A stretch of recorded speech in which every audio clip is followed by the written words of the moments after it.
Asalaamaaleykum les internautes de Sunu 45 TV comme ni ma leen ko doon waxee à chaque fois c'est votre ami votre frère votre fils Tarkalla Boy de Toro Xole, celui qui vous soigne sans vous donner des médicaments. Aujourd'hui, on a l'honneur et le plaisir de rendre visite à un jeune PDG qui répond tout simplement au nom 3 points de suspension. Je ne vais pas dire le nom. Dama koy bàyyi moom mi ci boppam mu présenté wu mais balaa ñoo dem ci présentation bi frère maa ngi lay ziar. waaw delloo ziar. naka yi tey oui ça va alhamdulilah. yaa ngi ci jàmm. sant. tey yaa ngi ci sa émission maa ngi lay dox ci sunu 45 TV ñu amoon honneur ak plaisir ñëw woon les internautes carrément xamal ni leen biir Tamba y a des jeunes yi nga xamante ne ñu ngi yëngu ci entrepreneuriat. tey jii balaa ñoo commencé ci question yi dama lay bàyyi nga jàkkaarloog caméra bi nga nuyoog les internautes nga présenté wu pour ñi la xamul. asalaamaaleykum wa rahmatulah wa barakatuh. sama nom maa ngi tudd Ahmadou Baba Sylla. Tamba fii laa juddoo fii laa màggee fii laa xam fii ma suma lépp fii laa ko amee alhamdulilah. macha allah plus précisément Tamba ci ban koñ nga nekk ni quartier Plateau.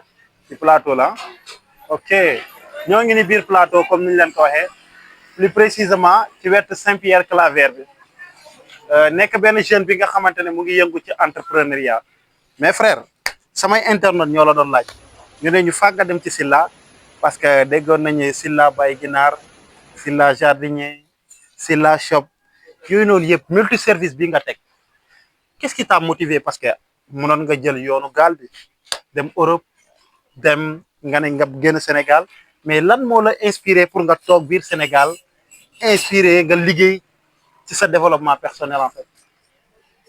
bon alhamdulilah d'abord première chose bu ma njëkkee inspiré mooy sama papa d'abord. macha allah sama papa moom ma njëkkee inspiré parce que man damaa judd ma fekk mu nekk ci lépp depuis bas âge bi ngi xale ñuy topp si ginnaaw di liggéey ak moom tu vois ba tey jii ne ñu toll nii alhamdulilah quoi tu vois ñu ngi si ginnaaw mu ñuy jàngal base tout loolu moo ma gën a motivé ma ne man de damay bu soobee yàlla man damay topp sama yoonu papa parce que balaa ngay jël yoon ndox di dem yow nga fekk sa papa mu dundal la ci li mu nekk moom su fi nekkul yow mun nga kaa def.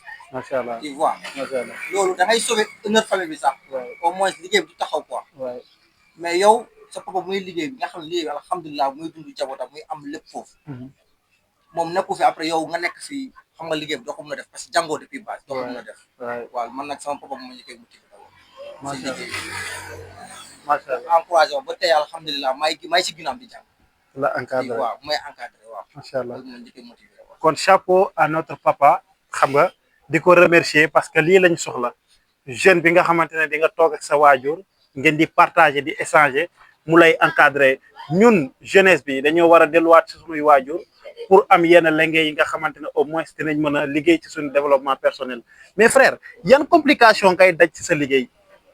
bon waaw liggéey boobu moom vraiment am na ay complication waaw parce que premièrement ñu jëlee si wàllu élevage nii parce que ginaar yi de complication dafa bëri feebar dafa bëri tàngoor tamit dafa métti tu vois te lekk tamit dafa cher tamit ok plupart seen lekk bi moo gën a cher sax bi dafa yokk trop tu vois lekk su cher yow da nga il faut nga yokk njogu prix bi tu vois sinon doo mën a jënd da ngay daan boo xoolee boo jëndee carton ginaar nga nar a jënd chaque aliment waaw boo ko jaayee boo yokkul prix bi doo mën a jënd tu vois en plus tamit tàngoor moom day suma dinaaj xanaa nawet moom mu xaw a tane rek sa daay bi nii tàngooru moom dañuy dee complication fa bëri tout ça tu vois mais alhamdulilah rek macha allah comme ñu ngi ci jàng duñ koy jàngal tout ba affaire ñu ngi kaa surmonter macha allah maa ngi woo les autorités ngeen gis ce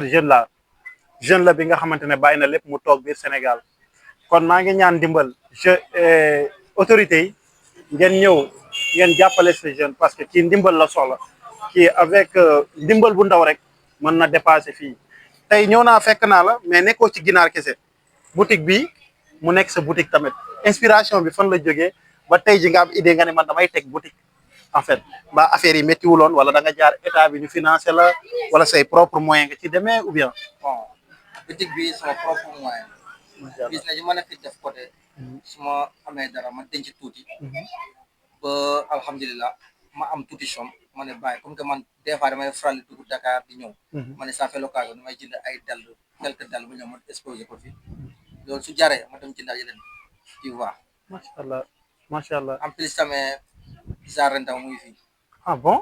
waaw Zarentaw muy fii en même temps kon da ngay béy ay salade dañuy béy salade ay tomate ay tomate tout ah bon. tu vois ñu ngi yëngu si domaine yu bëri ok tu vois mis à part kon poulailler bi ak boutique bi ak jardin bi am na yeneen tamit yeneen service tamit yu nekk ci biir. waaw yeneen service tamit yu nekk si biir comme lan ak lan. comme par exemple yeneen business damay jënd moto jox ko booy ñuy liggéey ñu may versel loolu tamit business la macha allah tu vois mais kon yéen aussi tamit mbaa bokkoo ci gars yooyu noonu nga xamante ne yor nañ ay chaise ay base di ko loué. waaw waaw yor naa tamit chaise non yor naa tamit base mais chaise moom yor ma ko mais yor naa base bi nga xam ne dañ koy loué voilà waaw dañ koy loué tamit tey bu nit soxla woon base si ban numéro la mën a contacter pour au moins. 78 293 46 88 mooy sama numéro déglu WhatsApp appel normal dégluwaat leen tamit numéro bi bamtuwaatal tamit numéro bi. 78 293 46 88 ci benn numéro boobu lañ la mën a jot. benn numéro boobu waaw ok. ou bien ñu jëlaat deuxième numéro waaw 77 647 42 28 77. 77 waaw 647 647. 42 42. 28 28. waaw kon ñoo ko déggandoo les internautes de sunu 45 TV man xam naa ne yéen ni ngeen ma bëggee yéen a tax ma toog fii tey di mën a def émission bi kon man it aussi tamit maa ngi leen di woo ngeen ñëw xool suñu jeune suñu moromu jeune li mu teg entreprise am di ko doxal ñu mun koo soutenir mun koo dooleel may ko doole frère bu loolu weesoo est-ce que affaire bi nekkul di compliqué parce que temps yi sa tour bi nu ma koy déggee car macha allah ci temps bi dafa bare est-ce que carrément yaa ngi ciy gis sa bopp bu baax ci liggéey bi. bon mun naa wax ba tey tamit alhamdulilah rek waaw parce que nit moom li ngay def bu ko xeeb quoi waaw waaw boo gëmee sa bopp moom yàlla dina la jàppale dara même su méttee peut être affaire moom métti na mais bul bàyyi force rek nga def parce que un jour viendra yàlla dina la si jàppale nga def xoolal ma caméra bi waaw jeunesse bi ñëpp ñu ngi lay suivre ñu ngi bëgg benn message bi nga leen di lancer ban message ngay lancer jeunes yi parce que am na ñu bëri boo leen waxee ñu ne leen non man mënuma toog Sénégal Europe laay dem ban message ngay lancer jeunes yi. bon man message bi may lancé jeunes yi ñun tey alhamdulilah fii am nañ lépp luy problème bi dañ koy exploité lañ xamul luñ koy def loolu kese la mais ici là fii moom am nañ lépp dara manque am nañ suuf bu baax mun nañ dem béy mun nañ def leneen tamit en dehors de ça waaw kon man lu may lancé jeunes yi nañ fi toog ñu liggéey suñu réew mun a avancé au lieu ñuy dem réew jàmm di leen avancé loo nañ fi avancé suñu réew nañ fi investir lu ñu am xaalis bi ñu am ni pour jël yoon dox dañ ko investir fii ñu am ko ñu investir ñu dëkk moo gën ñu dem investir dëkk jàmm man loolu laa gis. c'est un message fort maa ngi leen di woo nag yéen ñi ngeen xamante ne yéen a ngi xeex contre l'immigration clandestine les ONG ak ñeneen xam naa ni nag dinañ xuus ñu dem gis suñu papa mu expliquer ñu secret bi nga xamante ne carrément waajur ban maanaam complicité la war a mën a am ak doomam ba tellement que moom nan la def ba am complicité ak doomam ba tey ji mu yar ko ba encadré ko ci li mu nekk nii frère lan mooy sa mot de la fin. sama mot de la fin. mooy tàggatoo en fait. première chose d'abord ma ngi lay remercier yow. merci beaucoup. parce que man si liggéey bi laa juddu ba tey benn nit musul ñëw taxaw fii sama wet mun a dee daf may defal vidéo partagé ko nit yi mun kaa gis. benn nit musuma kaa defal. yow yaa ma ko def première chose wala ay njëkkee remercier d'abord. président partage. ma ngi lay ñaanal li ngay def yàlla nga am ndam. amiin yaa rabbi. li nga bëgg yàlla nga tekki am lu gën a ëpp lii. amiin yaa rabbi. waaw deuxième chose tamit maa ngi ñaan gouvernement mu ñu jàppale ñu gën a yokk appuyer ñu am si gën a ñu am doole quoi ñu am ay financement macha allah tu vois macha allah kon tey jii nii boo gisee jeune bi nga xamante ni am na mentalité pour fii dëkkam dina réussir su amee tuuti financement bu soobee la moom dina réussir parce que moom dafa bëgg a liggéey bëggul dem moom fii la bëgg toog d'accord waaw c'est très important un message fort vraiment man maa ngi leen di woo lii nii ñu teg ni seen mbir la c'est pour la jeunesse képp ki nga xamante ne sa tour dina jot ak fépp foo mënti nekk soo mënti làkkatu ñun dinañ la loxoti génnee la indi la exposé la wane ni ki carrément cette jeunesse bu ñuy naan dañoo yaafus wala la nekk benn jeune yaafusul ñoom ñëpp ñu ngi ci entrepreneuriat bi ñu ngi ci kërti yi kon nag Fresh di la naan bonne chance et bonne continuation sunu 45 TV est toujours avec vous et merci le caméraman gi nga xamante ne vraiment mu ngi ci cadrage bi jaajëf ñu leen teg paa bi ñu mën a waxtaan ak moom balaa ñoo dem ci fin de l'émission. Voilà, on est là de retour avec notre papa et on va essayer d'exprimer en français comme on l'a fait dans les autres émissions. Je vous ai dit, c'est une émission bilingue. On parle toutes les langues. On s'excuse vraiment du dérangement parce qu'on est venu sans vous prévenir qu'on allait passer pour faire une émission à la maison. Mais c'est juste qu'on vient de communiquer avec votre fils. Mais avant de commencer tout, on va vous laisser saluer les internautes et vous présenter quand même.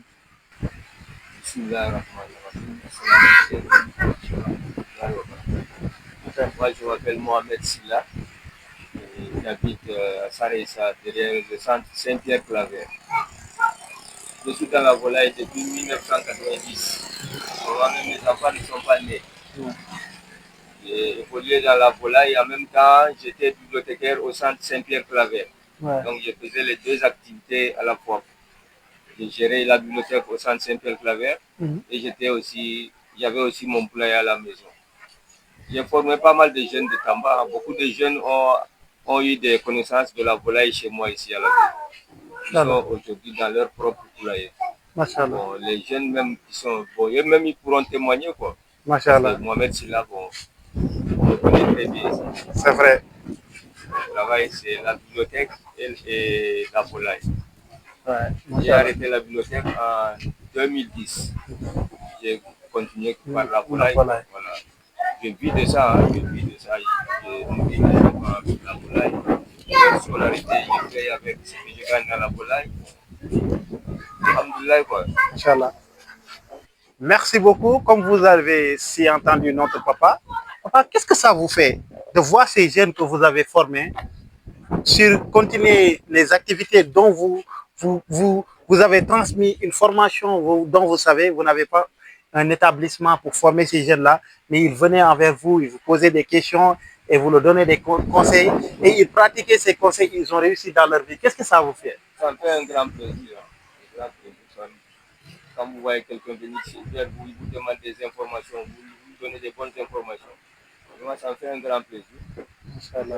Mes enfants aussi m'ont suivi dans la volaille. Bon, je ne les ai pas obligés, mais quand même, quand ils me voyaient aller vers la volaille, ils me suivaient. Ils ont appris ça comme ça. Ce n'est pas que ce qu'on a appris sur le tableau, écrit, non, non. On a vécu ça, quoi. Ils vivaient ça au jour le jour. Et jusqu'à présent, ils continuent d'apprendre. La volaille, bon, c'est pas... L'apprentissage de la volaille, ça ne s'arrête pas, quoi. Ouais. Chaque jour, on découvre de nouvelles choses. Et j'ai vu une chose à la maison, la complicité entre vous et votre fils. Parce qu'on voit maintenant, il y a beaucoup de parents qui sont durs avec leurs enfants parce qu'ils leur choisissent un métier, alors que eux, leur choix de vie n'ont pas le même terrain d'entente, autant pour moi, pour essayer de trouver le même terrain d'entente pour suivre le chemin dont leur papa leur a choisi. Mais vous avez venu, vous avez encadré vos fils et ils vous ont suivi dans le même chemin. Tout commence depuis le bas âge. Depuis le bas âge, par exemple, un menuisier, s'il a des enfants, depuis le bas âge, il amène ses enfants dans son atelier. Ouais. Ils seront des menuisiers. Depuis le bas âge, l'enfant va prendre le goût du travail. Mais si vous laissez des enfants grandir ailleurs, bon, à un certain âge, bon, ils vont choisir autre chose. Ouais, depuis le bas âge, parce que c'est ce que je faisais, ils me suivaient. C'est ça, bon, depuis le bas âge, l'enfant prend goût. Ce qu'il a vu, quoi, l'activité que ses parents font, il va les suivre. Ouais. C'est ça, quoi. C'est pas une obligation, ils ont pris pour eux-mêmes. Aujourd'hui, quel est le message que vous allez lancer à ces jeunes, à ces parents qui nous suivent à travers Sunu 45 TV? Ouais, je conseille aux parents, surtout les hommes de métier, ils n'ont qu'à encadrer les enfants dès le bas âge. Dès le bas âge, ils n'ont qu'à encadrer leurs enfants. Bon, à la longue, ils vont prendre du goût de ce que le papa fait. Comme ça, ils vont le seconder. Aujourd'hui, moi, je n'ai pas la force de travailler dans le poulailler, mais ce sont les enfants qui font, mais je les indique quoi. Moi, je peux rester dans ma chambre, ils vont dans le poulailler, je leur dis, il faut faire ça, il faut faire ça, il faut faire ça. Ouais. Machallah. Machallah. Ça a été un plaisir de vous rendre visite, de faire cette émission avec vous. Mais quel est le mot de la fin? Ouais, bon, je vous remercie. Hein. Je vous remercie parce que c'est la première fois que quelqu'un vient ici. Il fait une interview sur ce qu'on fait, quoi. Je suis dans la voyage depuis 90. Les gens qui recensent les agriculteurs, si j'ai vu à 2 reprises, les gens sont passés pour faire un recensement. Ils partent et puis il n'y a rien n'apparaît après, quoi. Ok. Oh, bon. C'est anormal ça. Et puis, dans les financements que l'État fait aux jeunes, il y a eu une discrimination que j'ai notée. Parce qu'on parle souvent des femmes et les jeunes. Les femmes, il peut y avoir des vieilles femmes là-dedans. Et pourquoi pas on introduit les hommes aussi? Vous avez raison. Parce qu'un financement, on dit jeunes et femmes. Ouais. Et on laisse les hommes en quarantaine. C'est comme si les hommes ne faisaient pas partie de la chose. Voilà. Alors qu'une femme, elle peut être vieille. On dit que les femmes, donc elle peut recevoir un financement.